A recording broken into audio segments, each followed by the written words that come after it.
Matt, so good to see you. We're getting back to basics, talking through IRMAA. What is it and how does it affect what you will pay for Medicare Part B? If the Social Security Administration considers you a high income beneficiary, you will pay a surcharge known as the Income Related Monthly Adjustment Amount. And how high is high income? Aaron, as you see in the chart, it's not that high. Not that Right? high. So if you're married filing a joint return, if you make over 218,000, you're going to hit that IRMAA penalty. So for example, let's say you're hitting about, let's next bracket, you're 202, your Part B premium. This is your Part B premium. So if you make 218 or less, it's 202. If you're married filing jointly, and you make the 218 to 274, that jumps up to 284. Yeah. That's per person. That's for you and your spouse. So you can imagine how a few good years here can bump you up pretty high, pretty quick. Per person per month. And it's a cliff, $1 too much, and you're paying a completely different premium. That is exactly right. Yeah. Yeah. That's really surprising. And I think it catches a lot of people off guard. Also, for our observant viewers at home, they're probably noticing here 2026 Part B premium based on your 2024 income. This is known as the 2-year look back. So without proper planning, you may have to pay IRMAA because of a one-time financial event that happened 2 years ago. Walk me through some examples that could bump up your income.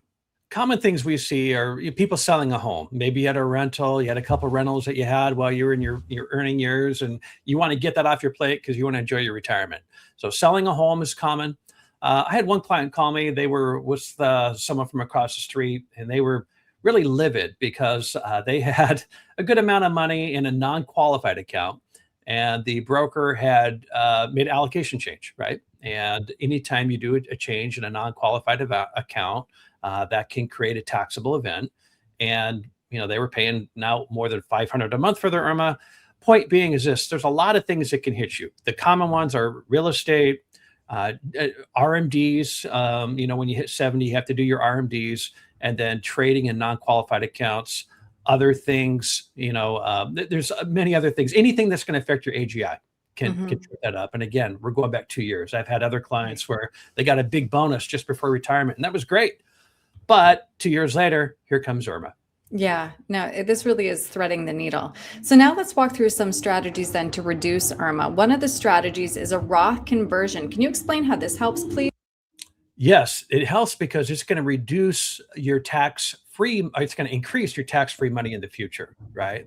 So basically, you want to do your conversions before you hit 65, generally speaking, of course. If you do them after 65, just make sure, or the 2 years before 65, just make sure they're at a level that's not going to bump you into the IRMAA penalty territory. But the nice thing about it is in the future, that money will not have any RMDs. Roth money, we do not have to RMDs. And in addition to that, if you do take money out, it's tax-free money, so it's not going to bump you into an IRMAA penalty situation. I'm glad you mentioned RMDs because, of course, that's something that we need to really plan for strategically. So one of the options is a qualified charitable distribution. How does this help when it comes to RMDs? This is great. Traditionally, and this applies to people over age 70 and a half, traditionally, if you want to give money to your charity from an IRA, you take it from the IRA into my bank account, and then I give it to the charity. And in between, here is Uncle Sam taking the tax out, right? So the charity received less, and I pay tax on it, increasing my AGI, increasing my probability to get an IRMAA penalty. If I do a QCD, that just means it goes straight from the institution to the institution. It bypasses me. So, and the benefit is Uncle Sam doesn't take his cut in the middle. So the charity receives more. I hit my RMD, and I get a bigger tax deduction. Big point being, everybody wins. Yeah, that is one of my favorite strategies. And the last strategy to consider is a health savings account. How does this help? HSA, health savings accounts are great because, the current year money is about $4,400 a year that I could put in as an individual. If it's a family, it's $8,750.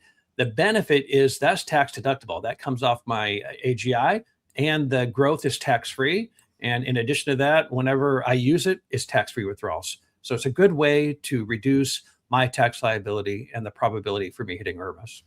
Yes. So if you are 63, you need to start planning for this. And Matt, I know, again, IRMAA, something that you are very aware of and help a lot of people with. So if somebody wants to talk this through with you, what's the best way to reach you?